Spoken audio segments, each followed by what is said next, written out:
She took me to her bedroom and she just, I didn't have to say, I'm gonna get emotional.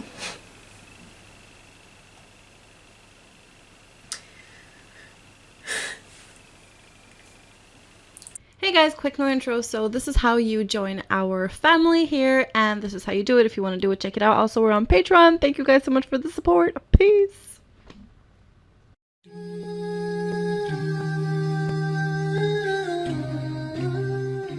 In that moment in Sujood, I found peace. I found peace and prostration.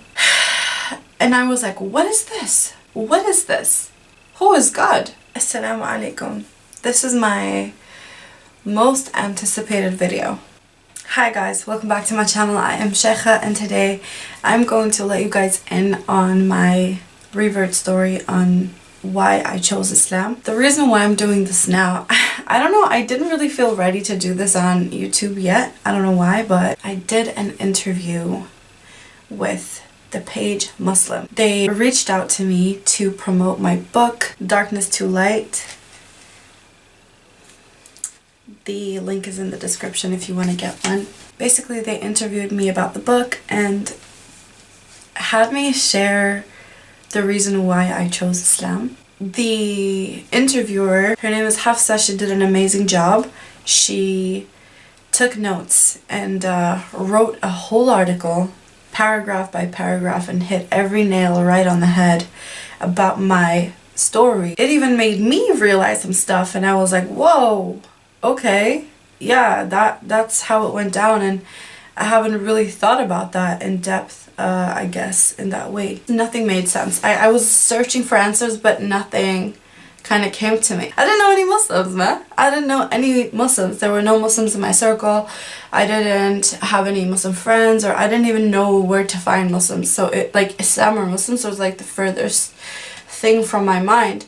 For a period there, you know, I was agnostic, and then I was like, no, I'm atheist, and I was like, no, I'm agnostic again. Maybe there is a God, but maybe not. I thought I was so smart, and it's just, I was so foolish and naive and ignorant. I'm proud of myself that I can say that. And you think you know everything at that age. You're like 17, 18, you think you know everything. I married this guy. I've talked about that in another video if you want to know about my, you know, me being a divorcee and stuff.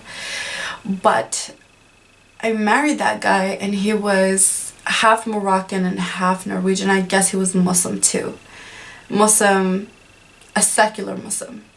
I knew like from the beginning that we weren't right for each other, but we still went ahead, you know, all those years, freaking since 18 to 25. I had to go through that because if I didn't, I wouldn't be who I am today. I wouldn't be, you know, I wouldn't know myself the way that I do. And I wouldn't know how to be, because I'm not putting all the blame on the guy.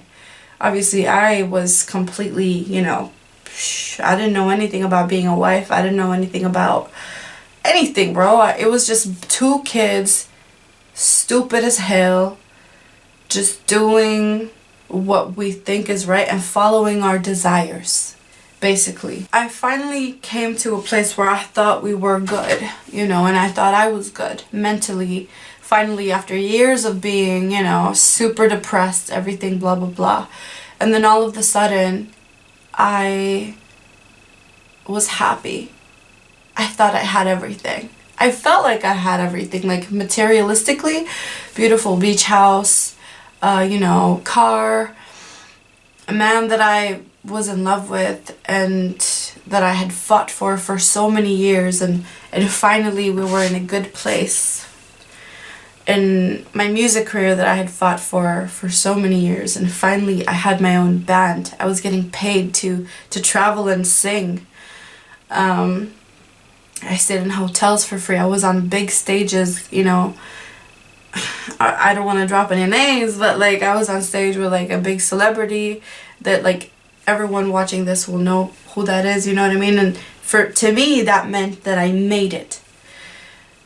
But then shortly after, an incident happened, literally the next day of like this huge festival, where my world came crashing down. And I'm not going to mention this incident, and I don't think that I ever will. The people who were there in that point of time in my life know what I'm talking about. And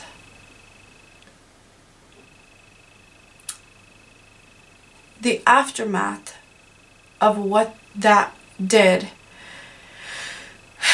the aftermath was me trying to take my own life, but surviving my own attack. And everything was taken from me in that moment, in a quick moment. And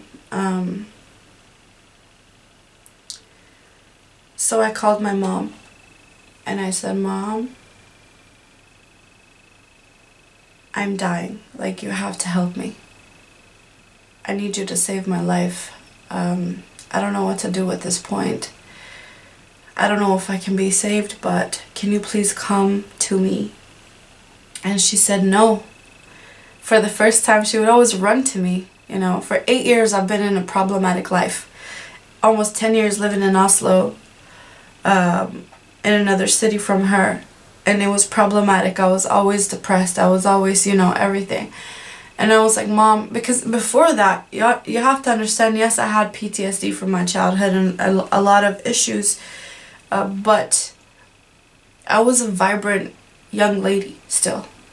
But then my spirit got broken in that relationship. And everybody knows that. It was clear. Everyone who knew me, like every time I would meet my childhood friends again, they were like, we don't even recognize. I didn't even look like myself, you know what I mean? It was bad. And my mom said, no, I'm not going to come to you. You hop on the train right now. The next train, I don't know when it leaves.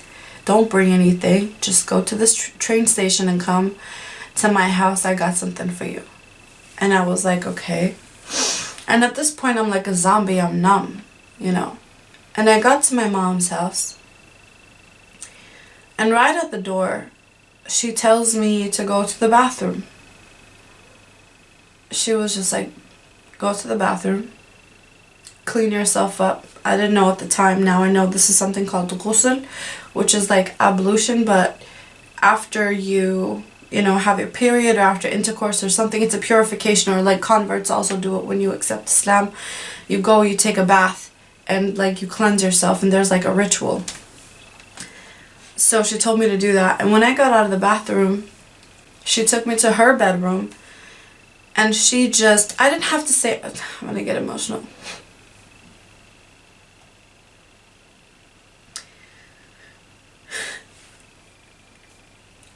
I didn't even have to say anything to her. She just took me to her room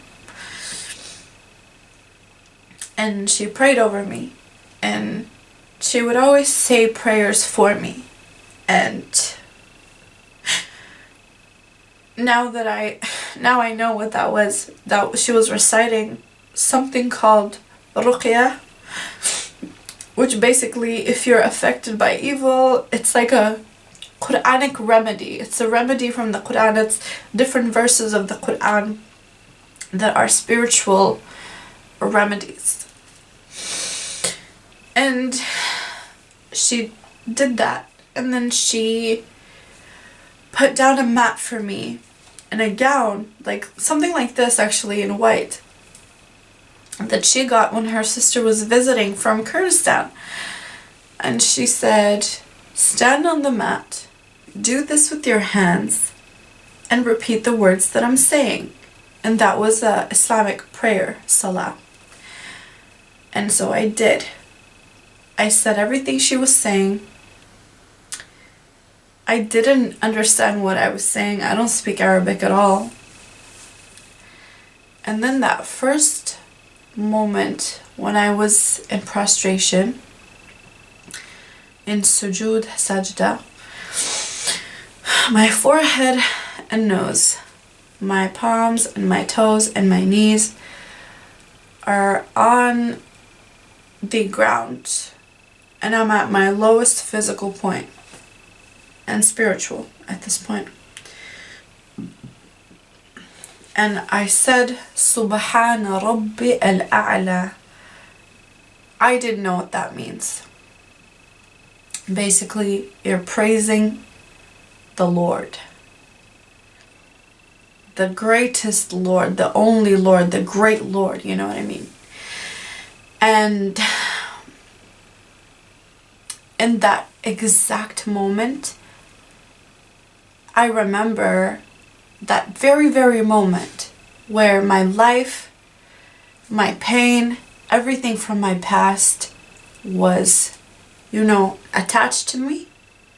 And then like a scissor cut between me and the pain, and that thread was gone for me from my shoulders that I've carried around my whole life, was gone for me. No matter if I self-medicated, smoked, drank, whatever I did, never went away. No matter how much sad music I listened to, which reinforced, that was a weapon. It was a weapon for me, music. Reinforced my sadness or angry feelings or whatever. But in that moment in Sujood, I found peace. I found peace and prostration. And I was like, what is this? What is this? Who is God? Allah? Who is Allah? Who is Muhammad? Sallallahu alayhi wasallam. Because in the prayer, I said, Ashhadu an la ilaha illallah wa ashhadu anna Muhammadan Rasulullah. And I was like, who is he? Who is he? Is he this angry Arab bad guy that people have told me that he is my entire life? Or was he the best human that ever walked the face of the earth? From that moment on, I started to research Islam. I already accepted Islam in my heart. Like, I was Muslim at that point. I'm gonna start being a practicing Muslim from this moment on. And from that moment, I just dove in head first. It was hard for everyone around me, but the only thing that kept everyone from crapping on me for it was that they saw that I finally found peace and purpose, and that everything fell into place in my head, because all of the stuff that I've gone through now became tools for me. They became something for me to thrive on, and experience and wisdom.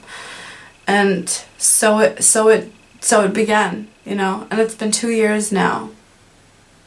And even the whole process of getting married and everything, every step I took closer to Allah was easier and easier.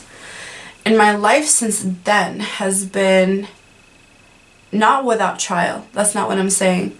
Trial has been there, but my mindset and how I deal with it is completely different.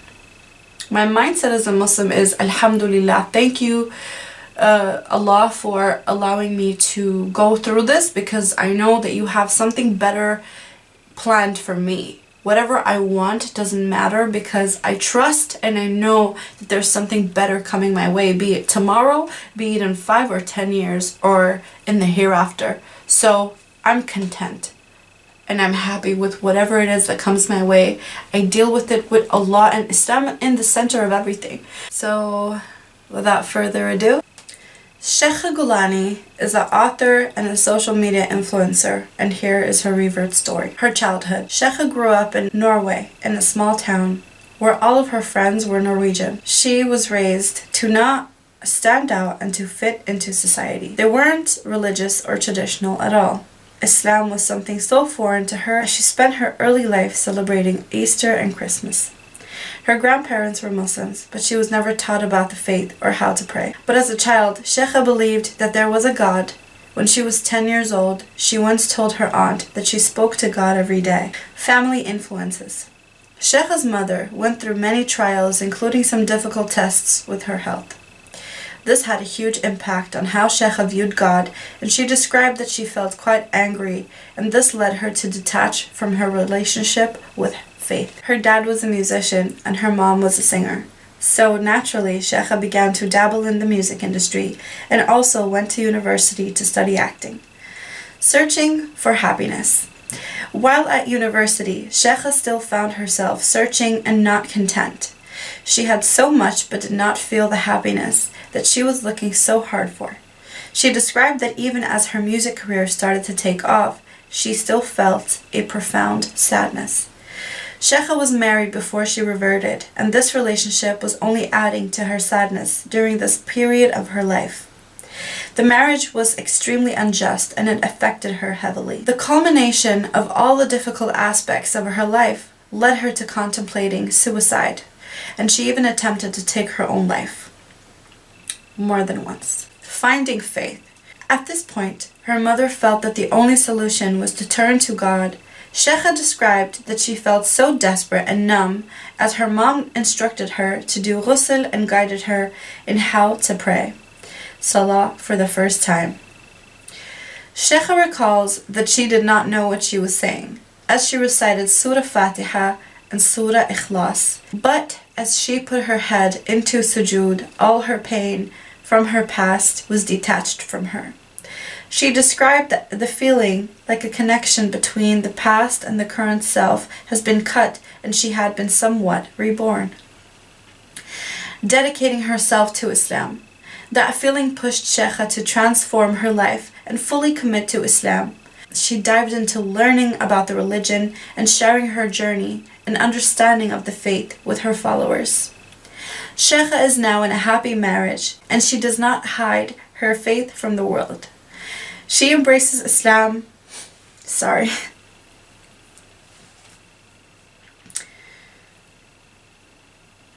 She embraces the path of Islam and proudly platforms it on her social media. She uses her TikTok and Instagram following of over 80,000 to reach people about the faith, showcase forgotten sunnahs, and encourage people to realize the beauty in submitting to Allah. Sheikha has now transformed her story into an amazing book of poetry called Darkness to Light. In regards to my book, Darkness to Light, I started to write after I became Muslim. I immediately stopped writing music, making music, and cut all my ties with that world. And I had all this creativity and I didn't know what to do with it because I've always been like, I have to stay creative, I have to do something. So writing music is kind of, it's poetic. And so I started to write poems, Islamic poems, about what I was currently going through. From my very, very first encounter with something in the deen, from my very first moment as a Muslim, throughout a whole year I wrote poems. And I just wrote them down, and sometimes I would caption my pictures on Instagram with them or something like that, but I kept them to myself, and then I was like, I should publish it. So I put it all together, my whole journey into poetry, Islamic poetry, in that book, and that is literally, I can read the back for you guys. Salam, I am Sheikha, and these poems are like a window to my heart. I wrote them when I was a new Muslim, coming from a life of distress, being born again and into a life of guidance and light. I prayed that you will find some hope in these words and see that your life is like an ocean with waves of happiness and trials. None of them are everlasting, and everything has its season. I'm thankful that I now know the truth, and the truth is what my Lord has promised me. Verily, with every hardship comes ease. From the Quran, chapter 94, verse 5. So if you want to purchase this book, the link is in the description box, and it's for sale on Amazon, both in paperback and on ebook. If you purchase the book, please let me know. Send me an email to sheikhaofficialmanagement@gmail.com, which is also down in the description. If you send me a picture of your confirmation order, I will send you a free original PDF of the book and an audiobook of this that I recorded for you. So if you want to listen to my voice and read this at the same time, please send me an email to get the free audiobook. That was my story. I hope you enjoyed this video. If you did, please give this video a big thumbs up. Leave a comment in the comment section and let me know what you think. If you want to get to know me more, you can follow me on my Instagram @sheikhaofficial. I also do TikToks sometimes. And yeah, I hope that you guys really enjoyed this. Thank you for watching this video. Assalamu alaikum wa rahmatullahi wa barakatuh. So remember to check out our description box for the links of our Patreon and how to join our family. Thank you so much for your support. We really appreciate you. Bye. Thank you guys so much for watching, and that was all we had for now. Let us know what more content you guys want down in the comment section, and if you like this video, give it a thumbs up, and please subscribe to our channel if you already haven't. Love you guys so much. Thank you for your support. Assalamu alaikum wa rahmatullahi wa barakatuh.